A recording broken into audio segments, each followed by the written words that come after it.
We look at their rockets. This is how they claim they get into outer space, is these rockets. Their rockets never go straight up. Every single rocket launch from a government space agency, you'll notice, follows a parabolic curve. It goes up, it reaches a peak, but what they do is as the rocket starts coming back down, they make sure that it goes down over the ocean, out of the way of any curious observers. Anyone can see it coming back down to Earth, asks, hey, how come the rocket's not going up anymore? Well, it's going around the curvature of the Earth, is what they tell us. So every single rocket, the reason that it follows a parabolic curve, they say, is because it's going around the curvature of the Earth. The real reason is they can't get up any higher than that. The only thing that's been to space is your imagination.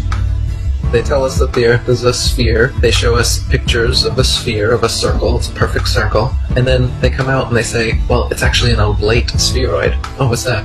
Well, it's a sphere that's flattened at both poles, so it's more of an oval shape. It actually bulges out south of the equator, as well as being flattened at the poles. So it's more pear-shaped. So it's not actually a sphere. It's oblate. And officially it's an oblate spheroid. That's what we call it. But not only that, it's slightly wider below the equator than above the equator. A little chubbier. A little chubbier. Yeah. Chubby's a good word. It's like pear-shaped. So now it's pear-shaped.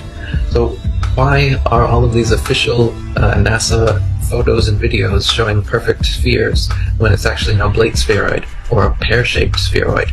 They can't get their story straight. And the reason they keep changing it is that to fit the model, they have to change the shape of the Earth. South of the equator is larger than north of the equator because lines of longitude that just extend outwards, they don't contract back.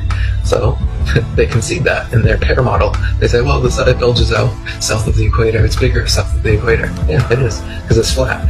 But instead of admitting that, they just, make tweaks to their model as time goes on. They say that the ball Earth tilts back 23.5 degrees. That's another tweak they made because we can see Polaris, which is right over the North Pole, from 23.5 degrees south latitude.